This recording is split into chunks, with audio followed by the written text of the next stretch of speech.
आया। राजा ने कहा,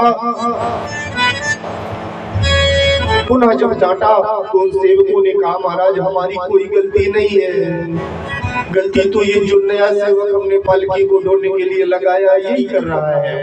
ये जब रास्ते में चलता है तो कोई पैर आगे रखता है, कोई पीछे रखता है, तो पालकी हिल रही है।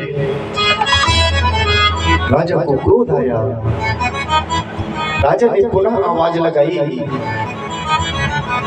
कि तुझे मालूम नहीं कि तू किसकी सवारी ढो रहा है? मैं राजा हूं, मैं तुझे दंड दे सकता हूं,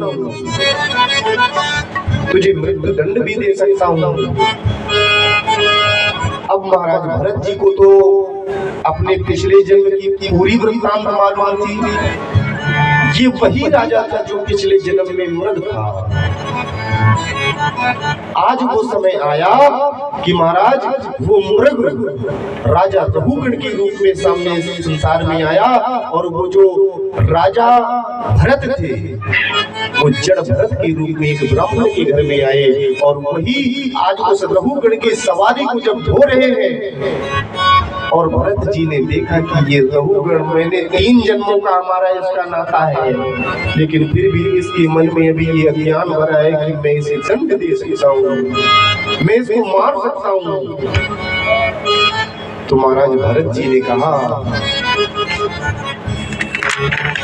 कि राजा तुझे बड़ा अहंकार है, तू कहता है कि मैं तुझे दंड दूंगा, मैं तुझे मारूंगा, तू मुझे कहता है कि तू इतना मोटा, इतना स्थूल शरीर लिए है, फिर भी सही से नहीं चल सकता। तो महाराज भरत जी ने आज उत्तर दिया।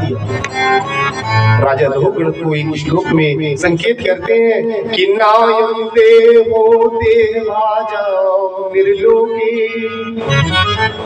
कष्टान कामान नरहते विदभुजाये तपो दिव्यम पुत्र कायेन ससरम सुध्येय समात ब्रह्म सौख्यम त्वनन्तम। राजन,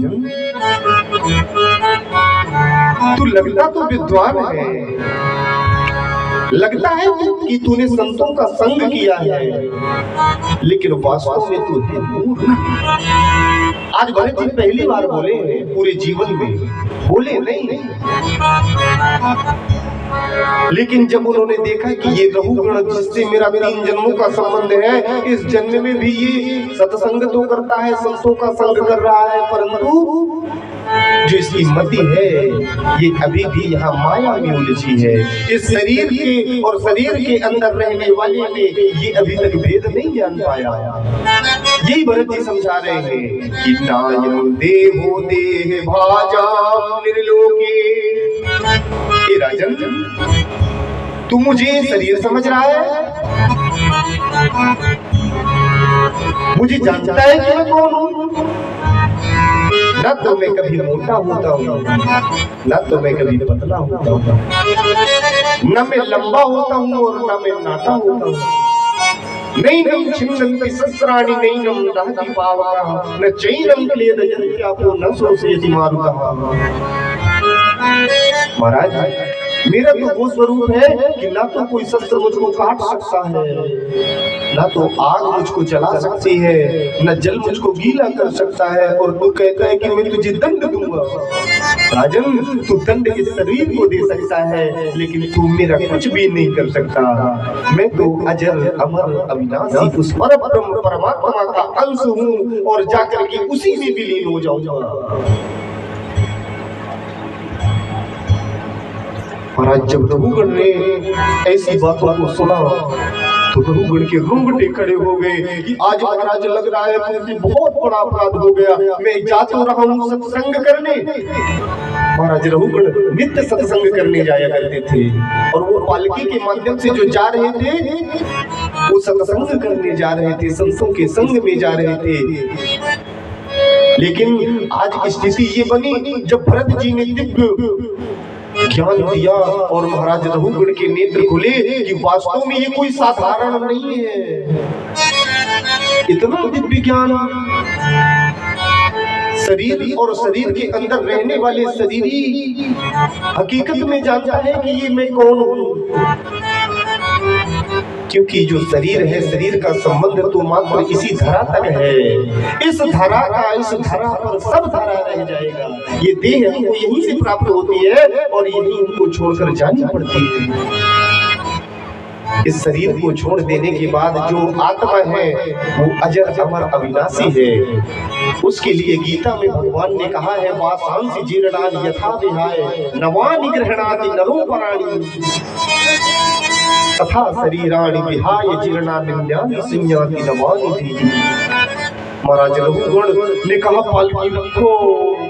पालकी रखी गई, रघुगण पालकी से नीचे गिरा और दोनों हाथों के साथ साष्टांग दंडवत प्रणाम करने लगा। महाराज भरत जी के सामने साष्टांग दंडवत प्रणाम किया, दोनों हाथ जोड़कर निवेदन किया, महाराज मुझसे बहुत बड़ा अपराध हो गया। आप हकीकत में कौन हो? मैं संसार में किसी को नहीं डरता। लोग कह रहे हैं कि ना हम विसंके सुरराज वज्रा। मैं महाराज उस इंद्र के वज्र को भी नहीं डरता। ना त्र्यक्षशूलां न यमस्य दंडात्। ना तो मैं महाराज उस भगवान शंकर के त्रिशूल को डरता, ना तो मैं यमराज के दंड को डरता। लेकिन यदि मुझे किसी चीज का भय है, बहुत विद्वान राजा था वो, संतों का नित्य समागम करने वाला। उसने कहा, यदि मैं डरता हूं तो मात्र चंके ब्रह्म को लाभ। महाराज किसी ब्राह्मण का मेरे द्वारा अपमान न हो जाए। यदि मेरे द्वारा किसी ब्राह्मण का अपमान हो गया तो पता नहीं मुझको कितने जन्मों तक इस चौरासी में भटकना पड़ेगा। मैं जिन संतों का संग मैंने किया है उन्होंने मुझे बताया है ब्राह्मण कौन है। ब्राह्मण को महाराज पृथ्वी का देवता कहा गया है। विप्र प्रसादात धरणी धरोहम। भगवान स्वयं कहते हैं, विप्र प्रसादात कमलावरोहम, विप्र प्रसादात अजिताजितोहम और विप्र प्रसादात मम राम नाम। ब्रह्मों का ही प्रताप है। दैवाधीनम जगत सर्वम मंत्राधीनम च देवता ते मंत्रा ब्राह्मणाधीना तस्मात् ब्राह्मण देवता।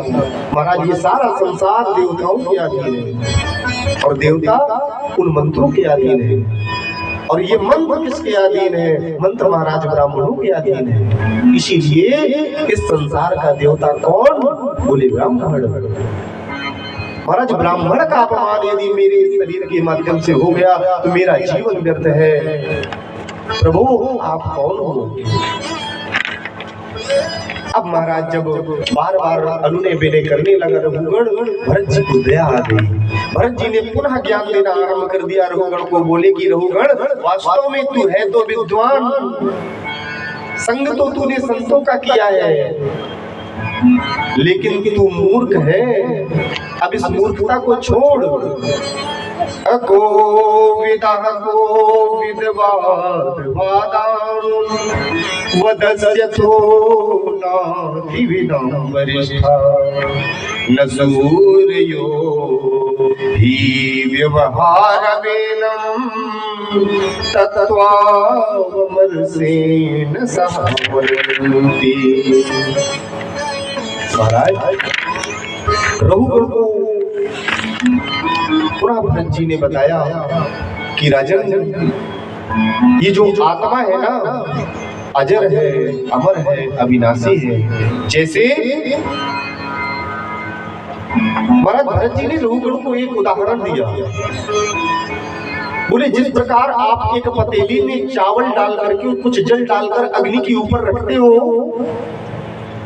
तो जो चावल है वो तो पक जाते हैं, लेकिन उसी चावल में यदि एक छोटा सा कंकड़ डाल दिया जाए तो वो कंकड़ अपना स्वरूप नहीं परिवर्तित करता। ऐसे ही ये शरीर की तो गति है, लेकिन आत्मा की कोई गति नहीं है, आत्मा का कोई स्वरूप नहीं। जिस स्वरूप में आत्मा थी वो उसी प्रकार इस शरीर से निकल करके, जैसे महाराज जो जिसका अंशीभूत होता है वो अपने अंश की तरफ ही दौड़ता है। आपने देखा होगा जल का अंशीभूत कौन? सागर।